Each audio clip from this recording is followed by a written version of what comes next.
from the top. Well, not the tippy top, but you know what I mean.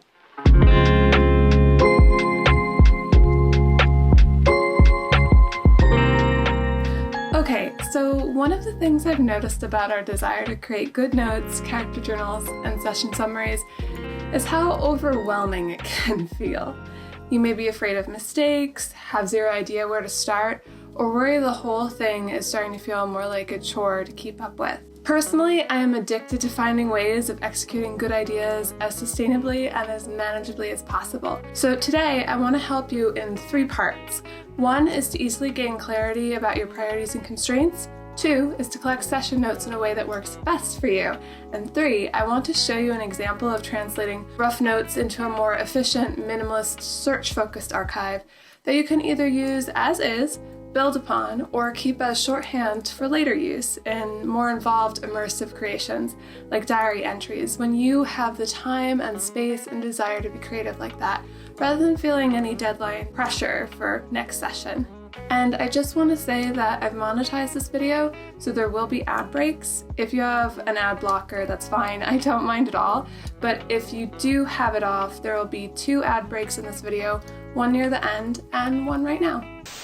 Alright, so take a moment to think about how you play through a typical game session, and then think about what information really matters to you.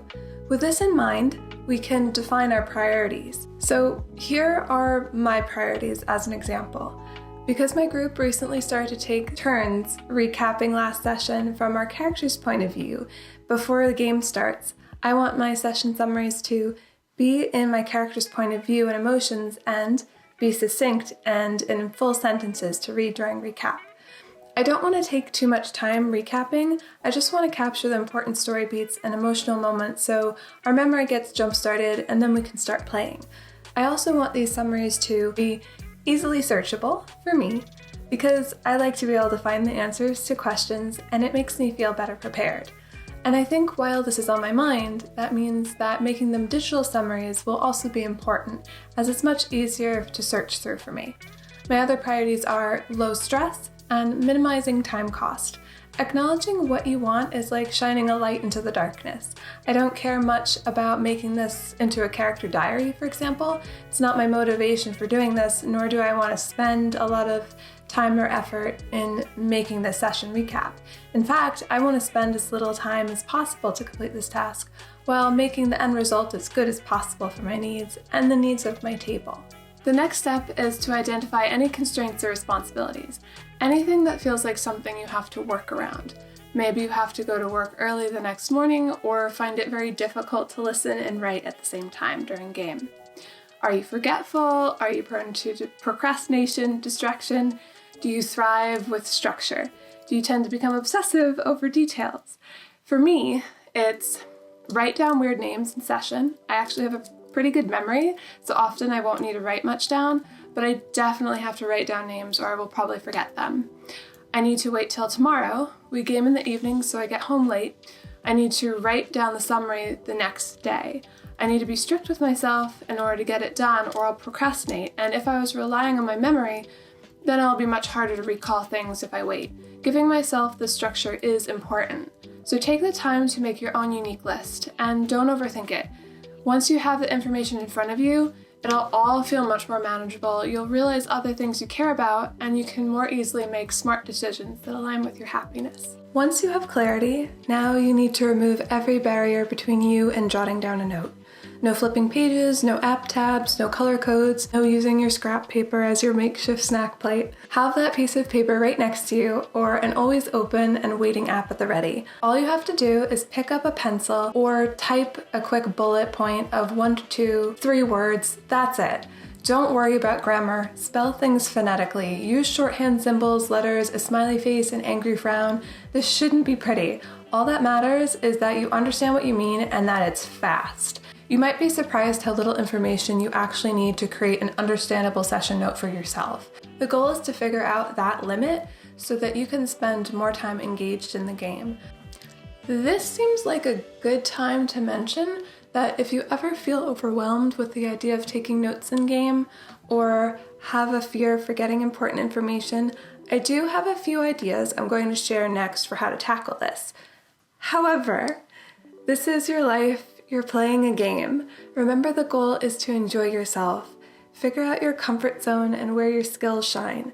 Your group can have another party member to be responsible for recording lore notes, for example. Or if there's an avid note taker in the group already, maybe they can make their notes available online for everyone to benefit from, including the DM.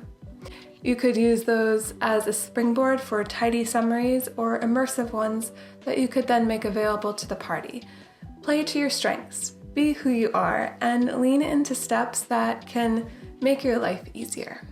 While specific names or command words may need to be written down in the moment, and your DM will usually be taking the time to spell it out for you, other times during gameplay it might be just too overwhelming to juggle writing and playing and listening. So hone in on lulls within the game. There may be bathroom breaks, shopping tangents, moments when you just are waiting. Anytime you have a moment of inactivity, seize it, and you can dump quick notes about what just happened in game. With your party's consent, another option is to voice record the session. In game, when there's an important event, all you have to do is write down the timestamp of the recording and maybe a keyword or a symbol to title it, because just a list of timestamps with no context could easily look daunting when you look back on it. And then you can play it back later after game to write out a usable session summary. If you're confident with your memory, you can take less notes, or none at all, and just create your session summaries from what you remember after session or the morning after.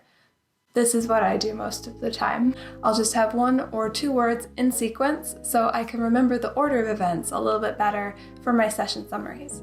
If order of events isn't a problem for you, instead of writing out a sequential list, you could try a scatterplot method, which is sort of like laying out visual puzzle pieces of important items that are then linked together to form an understandable big picture as you take notes of things going on in game. The scatterplot method usually requires a bit of pre-game prep, where you set up your note paper before game session starts. So let's use a session in one of my games as an example. I know that our objective is to reach the Beholder Temple, so I can put the temple up here at the top. I know our other objective is to try to get Bjornar out of the Underdark and back to her family alive, so she goes here right next to the rest of the party members. And I also know that we're going to all of this trouble to retrieve the Horn of Orcus, so that can go here with a question mark because we assume it's inside the temple. And we can add the Beholder as a character next to it. The scatterplot method can also be really good at reminding you of the bigger picture of what's going on in story and potentially help with decision making too. I'm going to also put a note over here for battle because if there is one, I can have a designated space for loot, kills, etc. This space can be for new complications, and with this done, we can see how the notes work and events unfold. Reaching the temple, the plot twist, Bjornar, how the fight progresses, and ultimately how the session ends. If you enjoyed the video so far, please like and subscribe. It helps me know what videos to share next and helps us create new connections and friendships. Also take a peek at our Discord family, because if you've watched this far into the video already, I think you'd really find a sense of community in our family over there, and I would enjoy meeting you. You're so out of it. You don't care that there's so many people watching right now. You don't care. You just want to be down on the ground, don't you? You're such a good sport. For the rest of this video, I'm going to show you how to make a bare bones search-friendly session summary that is designed for archiving. This example will be digital, and again, it's a method that can be used as is or expanded upon or used as reference for creations that take a while to make. So here is an example summary that feels good to my gut while being as minimal as I'm comfortable with. Now this is where we can move on to formatting. For searchability, we will add 2 equal signs in front of the date stamp and brackets around each named person, place, item, and keyword. Personally, I use Google Keep for an archival, and it doesn't come with color coding. However, color coding is a very useful tool, so we can denote battles with red and deaths with purple. For the search function though, since not many programs have a color filter, I'd use the swords crossed emoji for fight, and for death, perhaps only party or boss deaths, we'll use skulls. I'd be stingy with emoji use just because you don't want to confuse yourself and searchability kind of goes down when you can't remember what is used when. But this can be an extremely valuable tool, especially when you want to log your character's emotions or reactions in a shorthand way as well. I know Google Keep is not the best tool for session logs since it lacks color code and a few other things, so let me know in the comments what your favorite apps or books are for recording text and notes, so everyone can see all the different options available and why one might be better than the other for your individual needs. So now that we have a session summary that's a bit more useful for search, you'll notice that Bjorna's name is spelled two different ways here.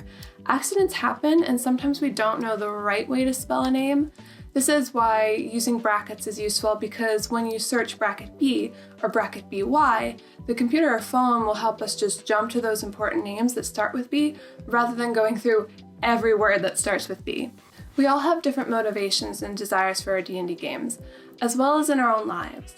Maybe you want to spend an hour or two on the weekend with a calligraphy pen and a scented candle and create a character diary entry because that's what sparks joy. Hopefully with these tips and tricks I shared here, you'll find ease in storing shorthand summaries for those occasions, and you can create in a nice relaxed way.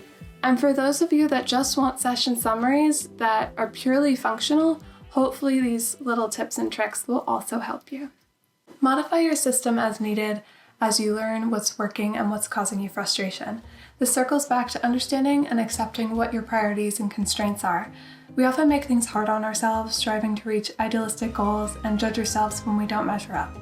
Focus instead on problem solving.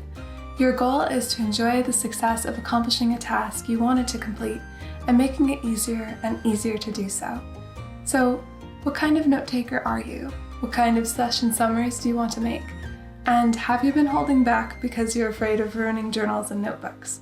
Let me know about your journey so far, and I'll enjoy meeting you in our Discord server. I think you'll feel right at home with us. Here is a free digital game key for the first one of you to watch all the way through. Thank you very much. And a big thanks to everyone who's watched and supported the channel so far. I recently became a YouTube partner, and it's all thanks to your interest and kind words. I look forward to creating more videos that will inspire and bring joy to all of you. See you in the next one, and as always, good luck.